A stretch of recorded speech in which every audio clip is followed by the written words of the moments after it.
Hello everyone, hi-rez Kelly here, and I'm joined by DM, and we're going to talk a little bit about the game that just happened. It is now 1-1. DM, are we going to see an EU recap again where it's the third and fourth seeded team? You know, well, the picks and bans. Yeah, the picks and bans started. There we go.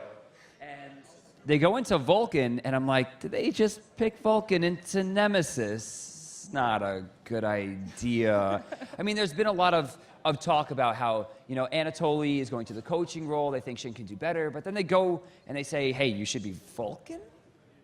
I don't really see it. Well, right now we're going to check out who wore it best between Artemis and Apollo for the four teams here and their Hunter players. Let's take a look at that graphic right now with Apollo and Artemis. Who wore it best? So we're going to start with Apollo. So I don't need to look at the graphic here.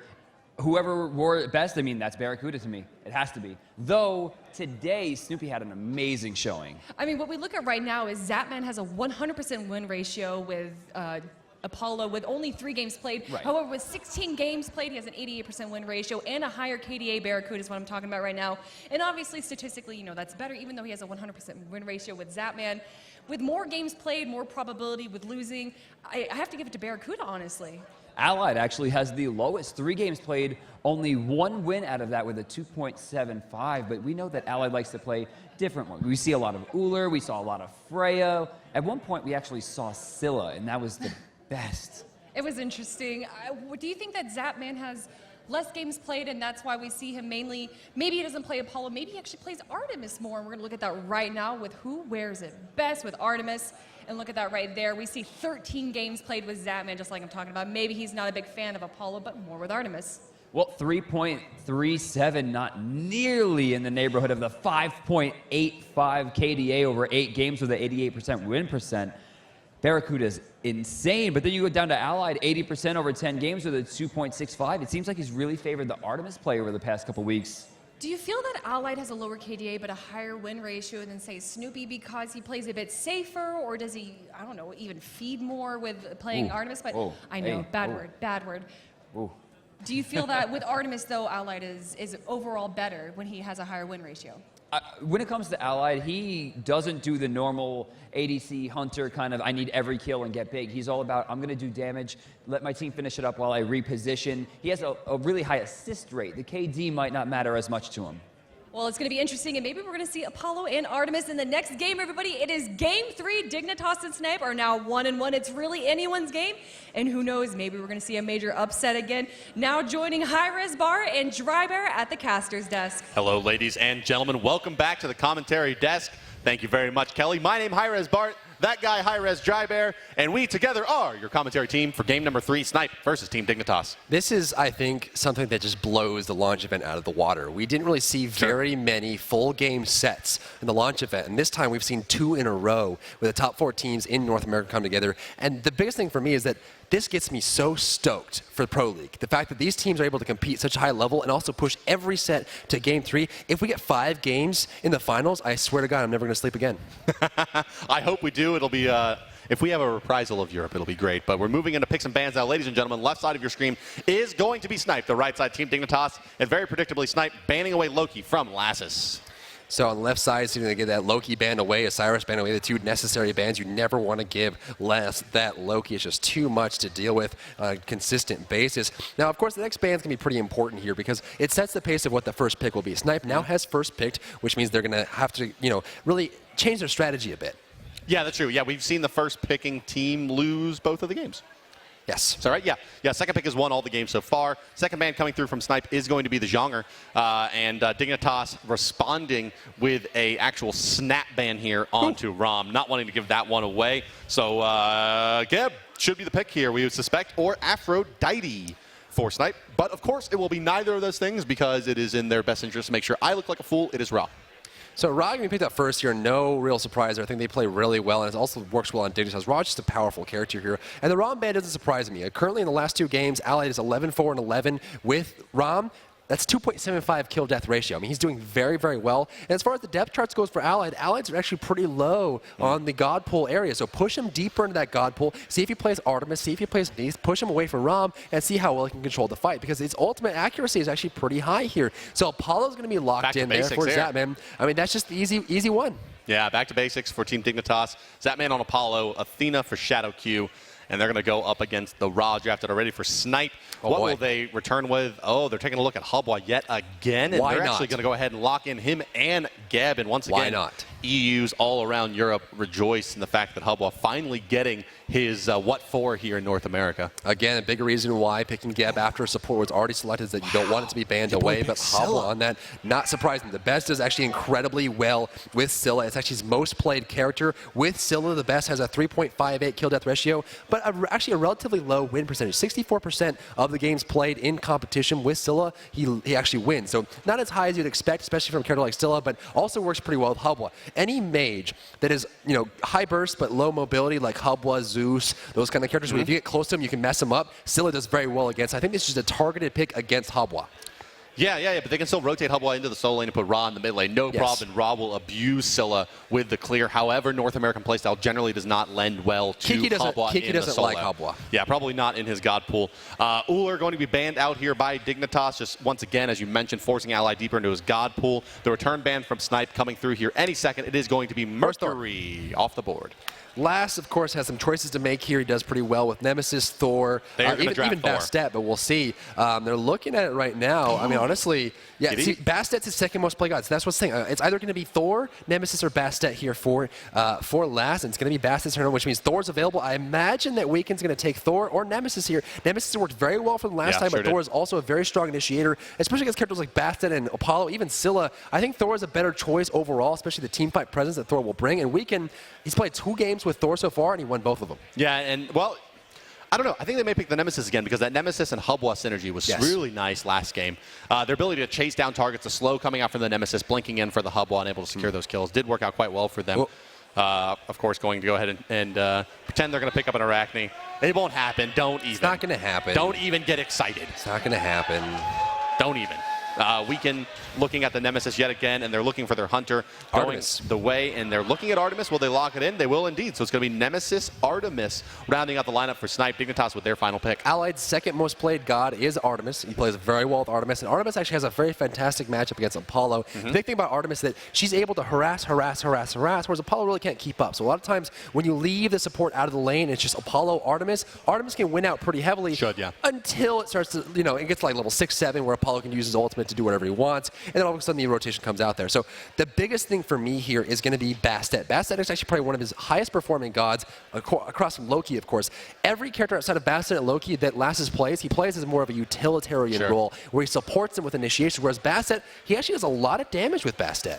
Yeah, it should be more of that all-in assassin style. And another thing about the Artemis and Apollo matchup, it's kind of interesting, right? Because it has a lot to do with what items they buy. Apollo synergizes extremely well with Devourer's Gloves, able to steroid that lifesteal with his passive, very, very fast. Attack speed, where Artemis has the stim. Will she elect to go for the Heartseeker and try to zone him out with her additional damage on the volleys, or will it be a Devourer's Glove of her own? Well, you look across the way, as far as people that have CC immunity, Athena, Apollo, Scylla, Vomana, and not Bastet. So the only person that can't pop their ultimate to avoid the stun from Artemis's Boar or knockup is going to be Bastet. So Bastet really needs to make sure that, Lassus is making good decisions on when he initiates and when he gets out. But, if you're popping the Boar and getting close, you're making a lot of damage come out there. So look to see what Zatman can do on Apollo, because if Apollo is not split pushing, Artemis is way more effective. Yeah, that's true. That's true. Right. If they're taking fights, Artemis is better as the You're absolutely right. As kind of the boxer, as the damage dealer, she's exceeding Apollo. But Apollo, as we mentioned, if he's not taking fights, you're in some trouble, as he's going to be split pushing you, Dry Bear. But with that, let's go ahead and introduce our teams. They are the blue team, all square at 1-1. Winner's going to go on to the grand finals here. They are known as Snipe, fighting out of the bottom side of your minimap and the left side of your spectator UI. It'll be Jerby in the mid lane as Hubwa, and Continentia the captain, pairing up with Allied for the dual lane Geb and Artemis. Weekend will be in the jungle as Nemesis, and Kiki the Chunk will be your solo laner as Ra. Their opponents today and earlier in this best of 3, Team Dignitas. They are the red team, fighting on the top side of the minimap and the right side of your spectator UI. It's going to be Zapman and ShadowQ combining for that Apollo and Athena duo lane. Anatoly in the solo lane as Vamana. Lassus in the jungle as the captain on Bastet. And it's going to be the best in the mid lane as Scylla. Now, I talked a little bit earlier about how Lassus plays Bastet. I want to put a little context to that right now. Lassus on Bastet wins 88% of his competition games and also does an average of 23,000 damage. Now, we talked about the Bush on Ao Guang with 22,000 on average. 23,000 beats that as a single target character. Bastet on Lass, he is a damage machine. He hits HP bars left and right, and that's what he does. And realistically, looking how he's performed so far, including the last 2 games, he's 5, 12, and 8. He's at a 0.41 kill-death ratio for today with Freya and Thor. Not looking too good, but adding Bastet in the mix may be the factor they need to pull ahead early. Yeah, I mean, she definitely does excel at that. Lass is taking a look at his opening build here. It's actually Boots 1 into Hand of the Gods 1. Not a conventional build that we normally see coming out from junglers. Much more often we see what Weekend has here, which is the Hog 2 on top of the Bumpus mask. And the reason for that, of course, those of you who don't know, is that the 30-second drop on the cooldown for Hand of the Gods 2 versus Hand of the Gods 1 is always worth it, because every extra 30 seconds is going to be more clear time in the jungle and more time you can spend in lane harassing. Speaking of harassing, the left side, see Allied already going to town with that Suppress the Insolent volley, making sure Zapman and ShadowQ are pushed out of the lane completely. We'll see how Incon and Allied kind of group up to your, in the last match, Allied was 9-1 in 9. Overall, that puts him at a very, very strong 11-4 and 11, 2.75 kill death ratio. He's doing incredibly well in the long lane and putting Zapman a little bit to shame. Yeah, Zapman having a bit of trouble here. And as you mentioned, Purge the Insolent, which we will refer to as volley for the rest of this game, is a very, very effective tool. As you can see, look at the positioning from Zapman and ShadowQ. They're forced to stay all the way away from the creep wave until Allied uses that ability, and then they have to really time it effectively. Because if she, on the Artemis, of course, is able to hit both of them, or either of them, plus the minions, with that ability, it's bad news. Bad news indeed. Bad news bears, as Dry Bear gives you the bear. The bear update? The bear update. The bear date? The bear naked necessities here as Weekend comes out and takes a lot of damage here from Bastet. There goes the harassment. Popping the shield, Retribution will actually reflect some of that back to Lass as the minions hit him up, reflecting that there. Left side might have a fight breaking out shortly as Incon and Allied are just harassing heavily here on Zap and ShadowQ, and they're having trouble controlling the wave. Like, the minions will go down yet again. The trap is behind them. They decide to step on it. And looking at the jungle where to see that Weekend's going to start up on that movement speed buff. So, looking at how Weekend played last game as Nemesis, I'm actually pretty glad to see him playing it again. Yeah. I think so too. And once again, I think it's mostly about the synergy that it had with the Hubwa. Strip the protections away. Nemesis gets out of the fight. Build maybe that Magus Blessing again if he gets an early chin size, and then let Hubwa come in and really do the damage. Although a lot of the times their Derby was just initiating straight on. Honestly, don't mess with success either. Derby actually has the highest kill death ratio for today. He's sitting at 2.8 with a total of 14, 5, and 12. He's doing fantastic just because that last match of playing Hubwa with 12, 3, and 8. 12 and 3 is a very great score to have in a tournament worth $50,000. So Derby rocking that Hubwa yet again. It seems like Scylla's having a lot of trouble. Now, this is one of the things that you worry about when you pick Scylla. Scylla is abusable early lane because she doesn't have as strong of a push to keep up. Hubwa has the same thing, but Hubwa's push is actually better than Scylla's early on because he actually pushed a wave together. Water cannon, water spout, done, wham bam, thank you ma'am, goes in the jungle, picks up his damage buff. So now level 5 here, you see Derby is in a good spot to just look for any burst on anyone that comes his way. In the right side lane, both ultimates used there. Anatoly a bit lower, coming out a bit behind that from Kiki the Chunk. In the mid lane, mid camp's about to respawn. Doesn't look like we're going to see too much aggression here. Looks like that Dignitas will be trying to set up positioning for the right side mid camp. We'll see if Snipe follows suit to the left side. Yes, indeed, Geb rotating in. But Lass is actually making his way all the way over to the right side lane to cover for Anatoly going back. And we may have a fight actually on the left side. There here goes the ultimate coming out from the best on top of Incon. Forcing him away. There goes the knock. Crushing wave going to hit 2 of them. The water cannon coming out shortly. He's got no mana. He can't cast it. He spells. Derby's got nothing left, but neither does the best as HP bar falls down. Zapman is out of the fight completely. The Gold Fury is available, but they're not done yet. There's Lass the cat in the ground. Derby's got no mana. I don't even know why he's here. Forcing him back away. The heal from Ra will keep them alive. The knock of Lassus goes down. Zapman is out of the fight, but Lassus commits too hard, and the synergy and camaraderie of Snipe snipes away the possible victory there from Team Dignitas. Commitment is really the big word there. Dignitas really committed heavily to that left side camp. They brought over 2 global ultimates from the dual lane to try to contest it and still lost the fight. Granted, they did pick up the right side mid camp with that late rotation from Anatoly, but he was back at the base, and Kiki rotating over ended up impacting that fight in a big way, turning that around. And you never want to see your first cats.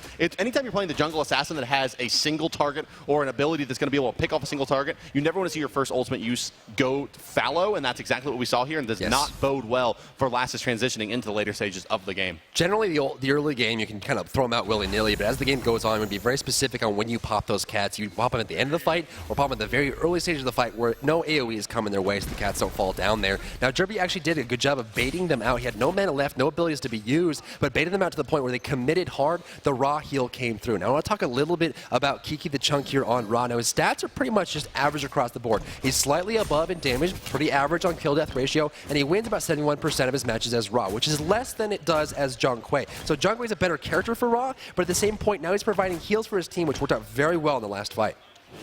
Right side lane here. Lassus is a decent angle here to Kiki. Kiki actually recalling. A lot of damage going to come out. Are they going to try to follow it up? I'm going to going in. Kiki going to get blocked in by the cats. Ultimate coming out for Weekend though. But there's a... Oh, here comes the Athena. They may be able to pick up Weekend as well. Talk coming back in. Do they have the burst damage in time? Jerby is here. He's got the angle. Water Carpet 2 come out shortly. Blink again. Missing everybody with the crushing wave. Big whiffs from Jerby. Lassus trying to make his way out, but knocked up is Jerb. Last and still in some trouble. Weekend dashing through. Well, it looks like the speed buff going to be enough. No, slice and Jerby's dice. still alive. Slicing He's and still alive. dicing. The crush comes out. It gets him. The best gets the snipe. Jerby goes down, but Weekend will still survive. Lassus did the best he could to keep them in the fight, Should be a tier hoping 1. his team could do it. The tower is now going to be under pressure. But looks like they're going to leave and look for jungle camps, which aren't up right now. A back harpy. They're grouping up together. I think they thought the buff was up. Even still, they could have pressured that tower so effectively. They could have got down to well under half health, put a lot of pressure on the Raw to stay there. Instead, Dignitas, I think a bit of a misplay here, looking to take away the red buff. I just don't think that's important, is putting the pressure out onto that solo lane and trying to make some room for Vamana. Now, the ray of shining hope here for Team Dignitas is the fact that they're actually shutting down Allied. 3,400 gold on Allied across the way. Zatman's at 4,000. Oh, That's going to be 600 more. Knockback by Incon here into the Gold Fury pit. The recovery coming in though. Zatman on top of the chariot, now known as a Black Hawk helicopter here. Gonna come crashing down. It's a lot of AoE damage coming in. Jerby has not used the ultimate yet, and it is not available as of yet. There. Oh my God! Best! He goes my again. God, the Incon gets stunned down. They'll give him the ball here. Bastards are rooted to the ground. There goes the crush. Incon goes down. This is guaranteed to be a Gold Fairy for Team Dignitas. They have wiped the floor with Snipe, and now Snipe is reeling from their loss. Going back home is going to be Anatoly, but the Cats will come out to take up the Gold Fairy. And if you ever wondered why Scylla is a monster, now you know. Jesus. I can't even believe that it hit both of them there. What a play. And it all got set up by that damage coming in from Apollo. If you actually watch, he does a lot of AoE damage coming in, starts knocking back the players as they try to rotate back into aggress that Gold Fury camp. The I'm a Monster comes crashing through and does tremendous amounts of damage. And let's just, for a good old time here, take a look at the player damage put out by Best. He's looking at 2,000 player damage. Probably almost entirely from that last crush onto Jerby as well as the I'm a Monster. Well, I mean, that's the big thing about Artemis, is you have to be very particular about where you initiate and when you initiate. And Ally just was not in a good spot there. He just wandered up. He's like, hey, what's going on, guys? Standing in the way, and he just took a lot of unnecessary AoE damage, including the I'm a Monster ultimate from Scylla. So he got hit by the crush, he got hit by the follow-up, and then he got hit by the ultimate, where he could have just been flanking, sitting back, waiting for an opportunity, but he wasn't. He was just in the way, took unnecessary damage, and then ended up dying there, which puts him even further behind. He's now guaranteed to be the lowest farmed character in the game, just under 4K here. Across the way, Zatman's at 5,100. So between the hundreds, it's 1,100 gold there. And in general, Zatman does very well with gold. Jerby taunted out in the mid lane. Shadowkid looking for some damage here, but there's no follow-up. Yeah, this is kind of like the dark underbelly of what it's like to play Hubwa. Right? Like, you saw game one where it was like, oh, this city is awesome, and then you come back the next week and it's just like, now you're in the slums and it's awful. That's what's going on here with Jerby. He's having a hard time finding the damage, staying alive. You see him blink into the fight, miss the ultimate, huge morale killer, but maybe even more so, missed opportunities. Hubwa really reliant on Snowball, but now with a level disadvantage this time against Best, having a hard time staying in lane now that Scylla's clears online. Yeah, that's the big thing, right? I mean, the last match, and they may not even be taking this into account, Hubwa got a kill immediately on. I mean, the Best got knocked out. All of a sudden, he's 3 levels ahead, incredible amounts of gold, and he keeps farming. So Jerby is now acting like he's the Hubwa from last game. He's not. Incon in trouble here, rooted to the ground. There goes the crush. Damage not going to be enough as he does shield himself up from that damage volley. But again, And it's really hard, right? To go from a super fed Hubwa to restart the next match to be a level 1 Hubwa, and you're like, I can one-shot people, right? Yeah, right. Yeah, that is hard. I mean, it's hard to like kind of get your mind right. I agree, Yes. and say like, oh, this water cannon is going to take half of this squishy character's life. Like, no, it's not. Stella's going to turn around and crush you, and it's going to hit just as hard at this stage in the game. Another good thing for Dignitas, as they continue to build momentum on the back of that, they are still they're up about 3,000 gold. Is that they've made a lot of room now for Anatoly. The Unkiel is done, starting to be stacked up, and this means that the Vamana is going to have that cooldown reduction taken care of. It's a little bit of an awkward item in terms of what we normally see, but transitioned into boots in a sprint 3, still going to be able to put out a lot of damage. Derby and Allied are under-farmed. They're 2 least farmed on their team, and that's their main source of damage. And the reason why they won last game, Hubwa and, of course, Ram, the last match, just went off and out of control, and now we're seeing a big reaction from Dignitas. They're targeting the right people and for the right reasons, and I think this shows the fact that Dignitas is able to rotate left side, ball up in the air. I think Ultimate will just be there because Shadowkey wants to help. Oh, they're going to dunk down. Geb's going to be there. Ooh, Zatman decides to turn around. Smart play, but now Shadowkey's in trouble. There's the slow, the double slow. Geb is there. Bats into the fight. Shadowkey dropping low here. Last is surrounded by himself. They don't have enough HP to help out as he jumps a little bit further back. The trap on the ground will prevent them from committing to that fight. Hubwa's on his way, but a lot of hurry up and wait. Yeah, not much going to be going on over there. Anatoly going to be forced back. Nope, going to get sniped by Kiki, just because. But that's going to stop him from going back. Looks like Kiki actually going to prevent Toli from going back a few times here, forcing him to stay for another wave. And yeah, maybe get a free blue buff away. Taking a look on the left side here. Looks like a fight's breaking out. Oh, they're looking for it. The pounce is on cooldown, but not for long. 2 or 3 seconds more, and he'll be able to jump away. Looks like it's actually back off cooldown now, I would imagine. Blue buff stolen away means that Allied's going to be that much further behind. In fact, he's very far behind. 1,300 gold individually against his counterpart on their side, Zatman. So Allied in a lot of trouble for the late game presence. And here's the problem, right? Artemis is not a very versatile character. Artemis is like, I turn my bow blue and you die. But if he's behind, it doesn't happen. He doesn't have the crit damage. Now, of course, still target his passive because of a lot of crit passively. But if he doesn't have the damage to back it up and penetration to go through the right targets, he doesn't do much. Last is in trouble, he'll knocked up. And Last is with the best there. Oh, Crushway missing again. Jeremy gets rooted in tower. A lot of trouble. Going to avoid the I'm a Monster best just off the mark there. Jeremy doing a nice job to move out of range. But kind of going back to that Hunter versus Hunter comparison, it's very, very difficult to play in an arms race, a straight 1v1 arms race here, which is what you're looking at. Allied and Zatman both going for the Dev's Glove into Heartseeker. Zatman electing Heartseeker first, finishing it going into Dev's Gloves. Yes. Allied forced to follow suit, going Dev's Gloves first, more expensive, then trying to build into the Heartseeker to maintain the flat damage. Not going to make it there. Hasn't finished the Heartseeker and has already a death to his name. Going to be very, very difficult to catch Zatman now. I don't like it. If you're the second least farmed in the game, you're playing Artemis, and you're buying Heartseeker at 12 minutes, you're doing something wrong. Yes, you'll get a lot of damage, and yes, it might be worth it, but the downside is too big, especially when you're Game 3 of the semifinals and the North American Pro League kickoff LAN. It's too much, and I feel like he can go for boots. He can get some kind of chin size to come back, and generally the strategy is... a little of like, what else do I do? Well, I mean, he can go for chin size. It always builds the boost, right? When you're playing from behind, his 100 chin size just makes that gap work. It helps your mid game out a lot. That's right. Gold Fury started up here from Dignitas. On their way is Snipe. They're going to leash it away. Smart play from Dig. They're playing for the mid and late game, and so far with a 3,000 gold lead, it's working. And it's hard to say if it's Dignitas playing better against Jerby's Hubwa Blink shenanigans, or if it's just he's just getting unlucky. Repeatedly, we see him blinking in and using his ultimates, just not finding anybody. And it's really hard to say that's on Dignitas doing a good job. Maybe it's I think it may be their ward vision a bit better this game, just not getting caught out as often. But tough break for Jerby, not able to secure much damage with this Blink Hubwa. Well, I think it's also a failure of evaluation, right? Because Snipe looked last game and said, man, we did really well. When realistically, we had hyper carries that did well in the early game. And all of a sudden, if you don't ensure that that same thing happens again, it'll be a very different match. And Dignitas knows that. They focused on Jerby in the mid lane. They kept Allied down. They got the right team fights. And all of a sudden, that hyper carry scaling that they had last match doesn't exist anymore. They're wondering, why doesn't Hubwa kill everyone? Right side, Kiki the Chunk in trouble here. Jumping. Wow, that's a jump. Let's take a look here quickly at the items drive air. I do want to point out Best has finished off his Book of Thoth, beginning to stack that up, working into the boots as well with his trinket to help out a little bit with the life steal, double stacking, of course, on both the Hunters. Kiki going for that same build he went with on Chang'e, going more for that breastplate of Valor style, where Anatoly's going to be building in a damage already with a Weakening Curse online. Weakening Curse online, indeed. It's going to come in huge amounts of value. Jerby coming through, Searing Pain coming out as well.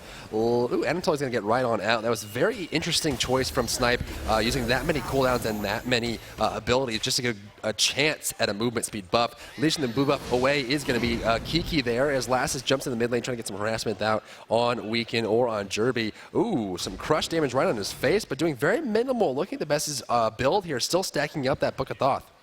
And, you know, one thing to point out here, Drybear, is as you've kind of been going through the stats, you've been talking a lot about how Dignitas plays well from ahead. They're an early game team. They need to stay ahead. And I think that's maybe a little bit of why. Well, let's hold that thought as this teamfight breaks out. A lot of trouble Shadow Dude. They're going to go ahead and dump a lot of ultimates into him. I believe 3 ultimates used there to clean him up. No, I'm sorry, 4 ultimates used there to clean him up. And that should be enough to secure a gold Fury for Snipe. It's going to be tough for Anatoly to really contest it. That man's up in the air. They want to fight. Oh, Anatoly's knocked him into the damage coming out from there. The allied forced away. They might get the damage each time it buys time, but not enough. Killing spree for Zatman. I'm a Monster hits Incontinentia, then hits Kiki the Chunk, taking half his damage, chunking it away, if you will. Hey. The left side going to go for the hill. Oh, popping up his passive. He's got no mana left. Kiki's got nowhere to go. He has no mana. He's got no friends. His teammates are gone, and he's just going to go down here. This is going to be a free kill regardless of what happens. Last jumping in the fight, they actually did pick up Weekend on the left side. That's a 4-for-0 exchange. The Gold Fury actually went in favor of Dig there. No, it went to Snipe. It went to Snipe, but at what cost? Well, hopefully for Dignitas, they're going to be able to secure this tower in the mid. Hubble making his way back in, but it's going to be very, very disappointing for them if they're unable to really convert much off of the back of that 4-man wipe. Looks like they should have enough damage in time to take out the mid tower, so they will get a bit of an objective here. And actually, going to dump the cats out on the Jerby. Jerby in a lot of trouble. He doesn't have crushing weight. Down he goes. Jerby overextending their smart play from Lassus. Says, well, that's an easy kill. I'm going to take it. Lassus with the most amount of damage in the game. Like we talked about earlier, the highest average damage per god usage we've seen today is going to be Lassus on Bastet with 23,000 per game. The general average is like 13, 14. I mean, it's really not that much. So he's doubling the average damage dealt per game on Bastet, and really you can see why. A very high win percentage on this character. So, you know, as Lassus has performed today, of course, looking at his stats so far, he's been 5, 12, and 8 with Thor and Freya, and now playing Bastet, he's really shining. 2 towers actually falling on the back of that 4-man wipe, so Dignitas getting quite a bit out of it. But I want to go back to the point I was you know, kind of revving up to earlier, which is that maybe the reason that we saw the Snipe victory in the last game was that failed invade on the right side. It seems to be that Dignitas playing the more conservative early game here has done much better for themselves, and it's more similar to game 1 where they just took a small foothold, continued to build it, didn't have to make fancy plays, steal gold furies to stay in it, just went ahead and won the game. Left side, Zatman, 1 versus 1 against Ally. The Purification Beats gets popped up. The Athena ultimate comes out there. He has no CC immunity. There's the taunt, and this could be the death. Ally's got nowhere to go. Trying to fight it up. Well, they can't finish it off. Ally going back to his tower, and they're going to let that one go. Yeah, and what can Dignitas do, though, now? They've invested heavily into this left side. Athena ult already used. They got to try to push this tier 2, I think, or at least pressure it and force out some more rotations as they invested a lot to get over here, but it looks like they're just going to have a hard time really forcing much out. Kiki on the right side. Lassus here, but not going for the kill. The tower is low. Is he coming from behind? There goes the jump. The cats will come out. Kiki's got nowhere to go, and that chicken is cooked. And there goes the tower, going to be cleaned out very quickly here. The fire jet is available. The jungle area is open, and Jerby's walking into his possible death. Yeah, Shadow going to be able to turn this corner, maybe dash up and pick up Jerby. Do they have the Apollo ultimate available to try to figure it out? Or I'm sorry, follow it up, they do, but they're not going to look for that on the back of a taunt. They're simply going to continue pressuring around the map, and I think that Bastet may be a bit of a trap here for Snipe. You know, it's been a while, really, since we've seen Bastet be very popular. Right. And it definitely takes a different play style to play against a Bastet. If overextended at all, you can get abused by the catch. You really need to have your beads 3 online as well as a sprint to deal with it. And with Hubble sitting on a blink and a beads 2, there's not much that he's going to be able to do to get away from the kitties. That's right. Well, with 4.24 KDR and 88% win with Bastet, it's really a good thing that they swapped that out there. Across the way, Allied has an 80% win with Artemis and a very high amount of damage dealt, but it seems like today is not his day. Now, granted, he deserves a lot of credit here because he went for Heartseeker. He's being very cautious not to die off. He's staying alive, keep those stacks up, and also getting his farm back up. And he's starting to catch up slowly, but look at the averages across the board. Snipe really has to go for the fences here. I mean, they're currently sitting a very wafty 5,300 gold across the board, 11,000 experience as well. I mean, they just don't have the numbers they need. Look at the top damage. Top damage on Snipe is going to be Hobwall, who is very easily picked off at this point. I mean, they got to make a play. It's the level 13 jungler of Weekend that's the real issue here for them. Getting outpaced by the enemy support. Just very, very hard for Nemesis to really make her presence felt in this game. And this time it's a completely different story. This Magi's Blessing that it's building into no longer feels like this momentum pick. Like, oh, he's going to get a Magi's Blessing. What are they going to do about it? Now it's like he has to buy a Magi's Blessing. He's not going to be able to be in these fights. Sprinted Zam on the left side. Athena ultimate coming out, and the rotation did come through there. I think the big thing about this Bart right now is the fact that you look at the lineup for Snipe. they have a lot of damage dealers, but not a whole lot of team fight. I mean, really, it's riding off the back of Incon to initiate properly and a good slow from Raw to get in there because, you know, Artemis, Nemesis, Hubwa, they're great flankers, but they're not drivers. They don't drive the fight. So if they don't start out the team fight right, they don't really get a team fight. And that's the problem, right? Because if you have heavy damage dealers like these three on one team, if they fall behind, you don't really have a good in. It's a tall task, certainly for Snipe at this point. I mean, it's going to take a big initiation and probably a 3 or 4 player wipe. They need to clean up these tier 1 towers to really get themselves back into this game. They're starting to slip even further after the towers have gone down, continuing to lose momentum against Dignitas, who has pulled ahead now 6,000 gold, building on that lead by about another 300-400 gold since we last checked in. And that's not the position that Snipe needs to be in right now. They need to be building back up, you know, getting that gold differential down to about 5,000, starting to take some tier 1s, but Jerby's going to get caught on the mid lane yet again. Oh, surrounded, nowhere to go. Actually, the bleed damage might do it. No, it's going to stop short, looking for it. Still coming, great shockwave from Incon. Great support coming out as well. Left side, we have a fight going. Zatman dropping low. Artemis going to let that one go. Blink in the mid lane. There goes ultimate coming out from Gab, looking for the best. He's got no damage and no one to follow up with. Lassus picks off Weekend. Kiki's got nowhere to go. He's surrounded, dashing in. Shadowkey wants the talk, going to get it knocked up there and then put down into the ground. And now it's just allied all by his lonesome. Incon is too far away to do anything. This Gold Fury is going to be free. Yeah, Snipe really got spread apart there.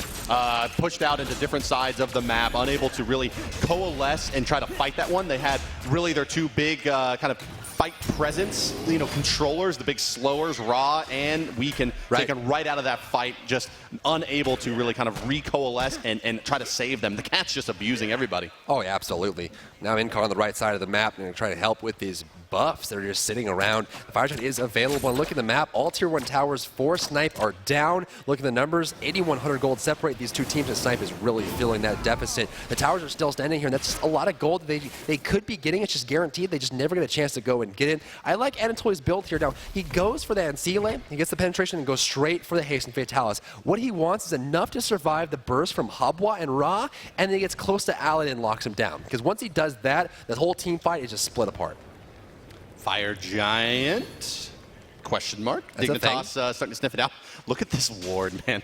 That reveal ward did not find the actual regular ward that was spotting out the Fire Giant for Dignitas. They have now counter-warded it as well. They have huge ward coverage around the approach path that Snipe's going to have to take to try to contest this. And Dignitas doesn't even look like they're really too concerned about taking out the Fire Giant at this point. They really just are looking to, you know, control the jungle, take away the camps, pressure some towers, find a pick, look for objective, win game. It sounds complicated, but for them, it doesn't seem like it's going to be. Well, here's the hardest choice, right? Artemis is just in the most depressing state a hunter could be in. I'm playing Artemis. My team needs me at Fire Giant. I can't fly. Apollo can fly, and getting 1v1 right now by Zatman. Beads pop for both of them. Athena coming in as well. Allied in a lot of trouble, but the trap is just there. Wow, such trap, much wow. Oh, man. Allied keeping himself alive. Now we see him going right back over to the left side. He can keep split pushing, and he's level 20 right now. Allied level 17. I mean, really, Zatman has no reason to leave. He says, either you go help Fire Giant and I kill this tower, or you don't and I stay here and I fly to Fire Giant. And his ultimate's still online, yeah. So he's that's it. A-okay. Another thing to point out, big item pick up Fatalis finished on Anatoly, so the Vamana will just fight until he's dead. Will be unable to peel him anymore, and the on-kill finished as well. Not a tremendous damage dealer at the moment, but man, that ultimate when he's level 20 is granting about 180 physical power. Oh, absolutely.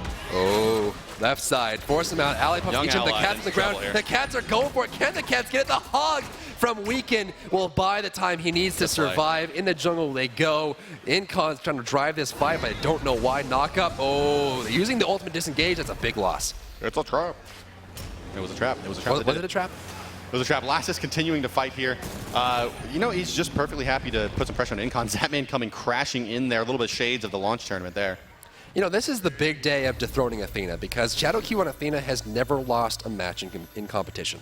If he plays Athena, he always wins, but it's looking like it's going to continue on here. Athena is such a powerful character, and we're seeing that time and time again. Last playing Bastet, Anatoly and Vamana, they're getting all the characters they want. Scylla is the most played character by the best, and it seems like Snipe just really didn't have their head going into this match. Look at the left side jungle wards for Dignitas right now. Over in Snipe's jungle, just everywhere around that orange buff, everywhere around the red buff. Up into the Fire Giant, some Sentry wards as well. I mean, they're just really, really covering the map with wards. Such a great strategy when you're ahead in Smite. Just stock up massively on wards on all players, dump them everywhere on the map, and just continually pressure the jungle until you find the picks you need to convert objectives.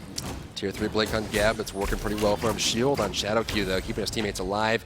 Zapman is just harassing, looking for the blue buff, not going to be able to steal it away, but he's perfectly fine giving it away. Zapman's going to pick up that Executioner across the way. Allied is still working on his third, actually looking at his third item after Boots, I should say, after getting that double stacking combo there. I mean, Tier 3 Purification beads on Zapman. He's got 4-0 and 2. Everything's going his way, and it's no greater feeling to be Apollo when your team is winning, just sitting in the lane and just like, I'm going to push and do whatever I want.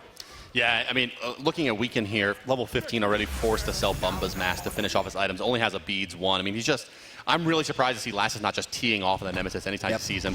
I mean, not so much that it's easy for Bassett to secure kills into the Nemesis, the double dash quite effective against the Cats, but simply a just applying that bleed onto him will take probably 50% of Weekend's HP at this point.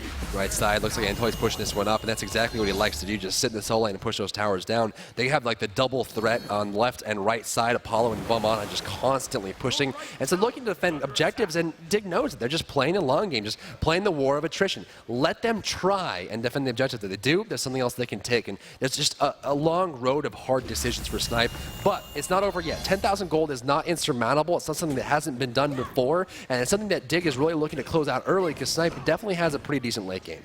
Dignitas going to go ahead and counter ward in the Fire Giant pit, not looking to bait just yet. Lassus continuing to harass Snipe on the right side. Snipe, as you mentioned, I mean, 10K not insurmountable. They've seen a lead like this slip away from them in the launch tournament up against Cognitive.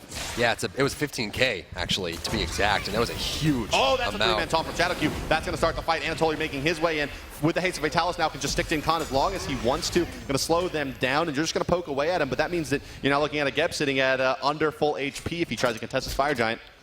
Can he, though? I mean, that's the thing. They don't have vision. They don't have damage. They don't have initiation. They don't have control of anything. And in the meantime, Zapman's doing the one thing that he couldn't do in the launch event and soloed Goal of Fury. Oh, man. Ouch. Notably, Zapman having a bit of a throw there in the launch tournament, trying to solo the Goal of Fury. This time, though, it is going to be good. Rounding it off with the 630 damage crit on the Apollo. Very, very ugly stuff. He's built into his short sword, 1,500 gold invested into crit now. And with that Goal of Fury, very, very close to finish off the Rage Blade as he likes it. Last trying to get that damage buff, jump back the last second, leashing it away. Not really a big thing for him, but just wanted to steal it out. Looks like the Rage just started up here for Zapman, getting close to getting that max amount of damage done. Allied and Zapman again, the left side. He's going to come from the left side. Ooh, pops his sprint. If this goes down, he can fight for this. The board comes out. Purification Beast gets dropped. Can he get a single kill? Hold Goes that, to the damage. Big right crit. side. Big fight. 4-man engagement from both teams on the right side at the tier 2. Going down is Anatoly to Weekend. This one's starting to go in favor of Snipe. This could be it. Initiation from Incontinentia. This could be was looking very, very nice from them. And Snipe now can't let can this he go. find Lassus? There's the knock, but they cannot pursue the Cat, slowing down the Geb. He can't hold them in place, but they are able to defend the tier 2. I don't agree with what Snipe just did there. They sat in the here's tower. Jeremy. Now There's they're playing the again. blade. There's There's the the hit. wall. Usually gets popped. Needs a crushing wave or something to take it down. There goes the Sentinel. There goes Weekend. Finishing him off there. The best goes down. They need to keep pushing They're this. They all in. cannot let this go. This is their chance to take something. Don't let this one go. Snipe push this out. They're going to go for an objective, a tower or something to make this worth it. Searing Pain not going to land. Jeremy going deep, looking for Lassus. Can he find it? Shadowq's behind, keeping Weekend from going deep. Zapman on top, crit. Second shot, not going to land. Incons on the front, interrupting Zapman's pursuit. Looking for it, can't find it, backing off. The Fire Gen's available, though. But they needed to go for that right away, but with the threat of Shadowq there, as well as Zapman still with the ultimate available, they couldn't try to crash the Fire Giant, and unable to find anything. It really felt like that was their opportunity. They were all in there, but they didn't try to take the follow-up fight. And looking at how hard Zapman was hitting those gods with single shots, probably in their best interest. But I mean, you can just see just how tough. That's one fight they need to win, probably 3 or 4 or more to make their way back into this game. Well, here's the thing. As a caster, we see everything. Our whole map is exposed to us. But again, you see on the left side, Zapman lost a 1v1 to Allied and went home. Had his ultimate, of course, but had to go home, so he was away. That was a big win on the right side. No cooldowns left on the side of Dig, and Snipe decided to clear the wave and to defend the tower. Honestly, I would have gone just for the fight here. You can see starting out the Fire Giant, Kiki taking a lot of damage there, popping the Heavenly Agility, needs to get away, but if they let those opportunities slip away, they'll never come back. Little known fact about the Fire Giant, most people don't know this one. If he hits you with a thrown boulder or knocks you up, it debuffs your healing for, I think, 5 seconds by 35%. Big thing to note when you're looking at Vamana's, Ra's, and other characters to rely on their heal in the later stages of the game to be effective in team fights. clearing out the left side is the best, picking that damage buff. Looking at itemization, you can see the best does have his penetration complete. Does have the Polynomicon, and a little bit earlier, since the major buff, nerf to Polynomicon, bring it down to 50%. Generally, you only see players picking this up at 5th or 6th slot, but he's going to pick it up early, and it's because he knows his team's so far ahead. Really, you look at 10,000 gold deficit, 17,000 experience lead there for Dignitas. If you can get a single pick, it's very likely you win the team fight. So picking up Polynomicon now means they're more likely to get that single pick, especially against players like Jerby. And if they get that hobble out of the way with whatever means necessary, they got that fight. Yeah, it's another 250 damage basically on top of the normal burst rotation at 50% of magical power. It's smart with the Obsidian Shard and the Pen Boots as well. It's going to hit for nearly its full value. And yeah, I mean, as you mentioned, it's exactly that. More burst, take someone out, and try to win the game. Dignitas playing very patiently here, just trying to let Snipe make the mistake, not force anything, as Allied and Zatman have a little bit of a duel over here once again at the blue buff. Zap just waits for Allied to hit it twice and then takes the last hit. A little bit of a shot to the ego of Allied. You're going head-to-head here. And it's so hard to be in Allied's position. I've been in this position so many times before as a hunter, and it's just really, really difficult. You can't leave the lane, but you can't stay in the lane either. You don't really have a good place to be because Apollo has you beat in every category at this point in the match. Zapman sitting at 15,000 gold in the game. Look at the damage dealt so far. Highest in the game is going to be going to Lassus, but not surprising. He's the highest average dealt on a God combo. Left side looks like Ally is being forced back to the tower here. Tusk is watching them go. Gonna disappear and go back to La La Land as Zapman takes out the movement speed buff. He has full range on this side of the map. Yeah, Allied kind of forced to contest this here. Can't let that go. Oh, no board. Zatman going in, and this is... no board, no sprint. He's got nothing. Oh, yeah, but Zatman forced to besides a away weaken. As he's got a weaken. Yeah, he does have teammates, but, hell, let's do Fire Giant. Why not? But look at Zatman. He's going to come crashing in. He wants to. Continuing to fly around, fight going off. Kiki in a lot of trouble, crashing down. Now it's Zatman doing a lot of damage to Jerby. Once he realizes the hub was committed, just coming right in, putting out the damage onto him. In some trouble, though, with Dignitas, but here comes Anatoly from the back line, doing a lot of damage to Kiki, and now just going to rotate out is Dignitas. They got quite low in that fight. Is this the opening for Snipe to take the Fire Giant? Jerby just doesn't do damage. He's so far behind. He's the least farm in the game. Incon is out farming him by 300 gold. He's 1, 3, and 5. He doesn't do damage. He uses ultimate. He got 3 full waves of abilities, Water Spout, Water Cannon, 3 times over, and didn't get a kill. And if you're playing Hobble and you don't get a kill in the first 8 seconds of a team fight, you're not doing anything. Yeah, but he is closing in on having kill potential damage here. Still lacking a lot in penetration. Only coming from the boots, but does have the Lost Artifact started, finished off his Chronos Pendant and his Bancroft's Talon. Once the Ratatouille comes out, he's sitting on close to about 500 magical power, and that may be enough to secure it, but let's take a look here at the Fire Giant attempt by Dignitas. They're starting to zone out Snipe. Allied takes a lot of damage there. Anatoly doing a nice job as well, just zoning them out, and this is going to go to Dignitas for free. They have a Fire Giant buff now on their back. Only 3 tier 2s remain for Snipe. And then the Phoenixes are exposed. The great defense comes out here. Leave this tower alone. That's exactly what they're going to do. They cannot defend this against a rampaging Dig with the Fire Giant buff on their side.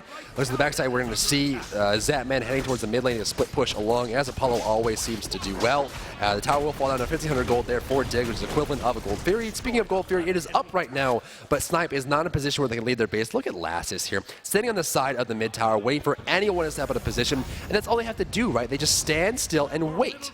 And he actually was able to counter ward that before Kiki the chunk there. Those late game wards just so powerful. Oh, so great. Shadow Q, not going to be able to find any taunts here to even break the Magi's Blessing. A defensive ward plays out in lieu of the tower, something that probably should be done a bit more in Smite. We'll get on that a bit later. Probably not, as the fight is breaking out. Crush Wave comes through there, doing very minimal damage. The kill goes on Zapman. They got the cap to the ground. Jerby's got to get out here. Can he survive? I'm a monster gets it. He's going to go for a second one. I'm a monster again. Kiki gets dropped down low. Athena ultimate on the big baby dunk, and then on Kiki the chunk. And that's going to be the end of the fight there as they force him away. Allied still inside of it. Crush.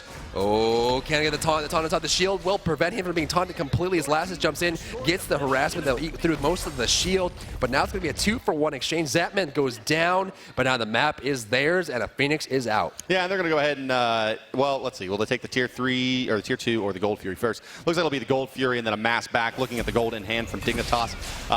On average, about 2,000 gold, 1,500 on Zatman, who's dead, 1,600 on Lassus, and nearly 3K on Shadow Q. this is going to be almost certainly a Soul Reaper for Shadow. He loves that item more than any one person should. Well, here's the thing. That Witchblade is a brilliant idea when you're ahead as a support. You look across the way, Artis needs attack speed more than anyone. I mean, honestly, she has Vengeful Assault, which usually puts her at the top. So generally, if you're playing an Artemis, you don't really buy that much attack speed. As you can see, picking up the range. She doesn't really have any attack speed items at all because she's leaning on that Vengeful Assault. But here's the thing. That Witchblade is going to reduce that, and all of a sudden, you've got nothing. Reduces the amount of damage you could do. Attack speed reduced by 50% as well. And so all of a sudden, Artemis doesn't do anything without any kind of attack speed scaling. Across the way, Ra's going to be looking to pick up a Ward Stone and then an Enchanted Trinket. So looking for a Polynomicon and then finishing off the Void Stone, interestingly enough, lacking a little bit in the department of penetration. Jerby, again, is going for the Rod, and this is the hard choice to make, right? When you are behind in gold, there's never really a right choice because he needs damage and he needs penetration. He's going for damage, but he still lacks penetration. Yeah, and the pen becomes more effective the more damage you have. Of course, there's a little bit of chicken and the egg problem for him, as you were pointing out there.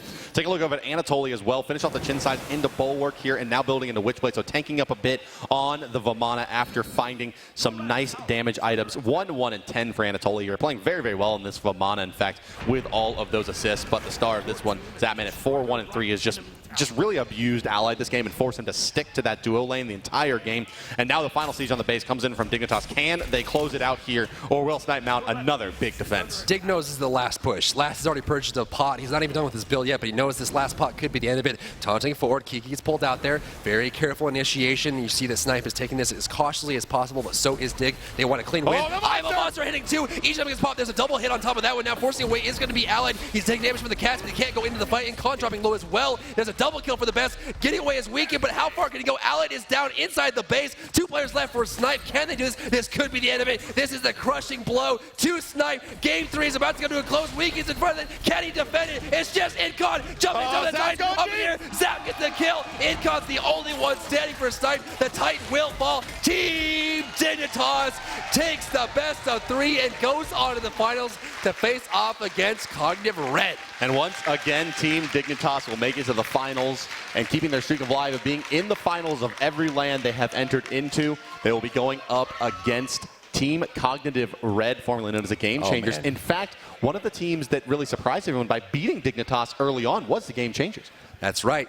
And now they may be changing the game again as they're coming out yet again to see if they can make it happen here. I mean, overall, it was a fantastic match to see. And I personally am very excited to see what our experts think about the replays throughout the match as well. And honestly, it's a good matchup. 2nd seed, 4th seed, it's all ready to go. I mean, realistically, we have the best teams here. And so let's toss it over. Yeah, we're just moments away, guys, from the best of 5 finals. Team Dignitas versus Cognitive Red. But before we move into that, let's throw it over to DM Brandon with an analysis of a replay from that match. What gave Dignitas that victory, DM? You know, it was more than one thing. We're going to get right into this, and I want you to watch Incontinentia as we get started here, because that's what it comes down to. He comes in. Now, the best has an opportunity to get something big here. Incon can stop it, but he gets shoved out in the back. And then watch Best. He's going to see the opportunity. Zatman gets in, out of position, but does the damage. And then, bang. 2 kills. Picks up some damage on Incon. He's completely out of position. Dashes through. And Incon just wasn't able to find the normal support. Best finds a perfect opportunity to pick something big. And he gets it. They turned everything around on the back of that team fight, and I really think that's where Best was able to turn it around. You know, we talked about early game that it was all about Scylla. Where was Scylla? Why wasn't she being picked? Why wasn't she being banned? And I think as we go into finals, there's going to be a lot more of her on that screen. There's no reason to let Best have his best character here. Just watch the controls. That man puts himself in a great spot for damage, but then sticks around too long on the board. But Best had the presence of mind to find a perfect spot. Jerby a little bit too close to Weaken. Allied put himself in a bad spot. Jerby tried to separate from Weaken, put himself in a better chance to get some damage, but him and Allied as range characters should not have stacked up. That was rough, but they're going to be able to move on. Dignitas versus Cog Red in the finals, but first we're going to send it over to Gabe on the stage. Let's go. Hello, thank you so much, DM Brandon. I am here with Team Snipe, who just played an excellent, awesome game. They have been entertaining us all day, and what a day it has been. 2 matches, both going the full stretch of 3 games. You guys having 3 intense matches. Thank you so much. The Team Snipe will be bowing out now, but they will not be leaving empty-handed. Guys, here's your check for $6,250. Good game, and thank you.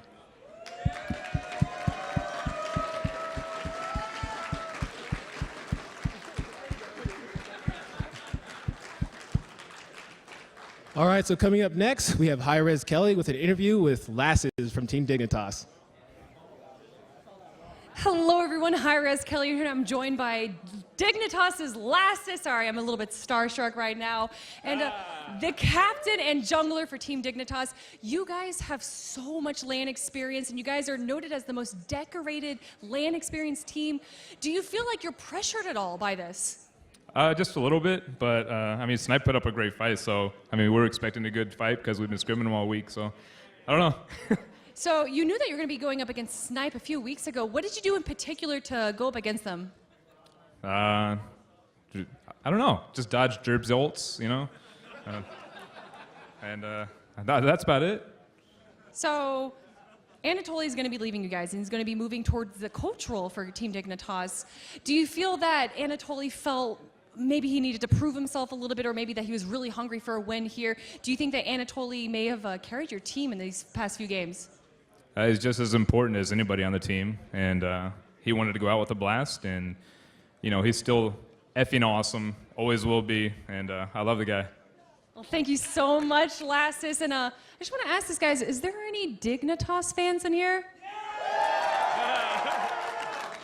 All right. Well, you're going to be going up against Cog Red, the 4-seeded team. And everybody, up next, we're going to see, we just reached 1 million likes on Facebook and showed you guys a tour of these studios. Let's go check that out right now.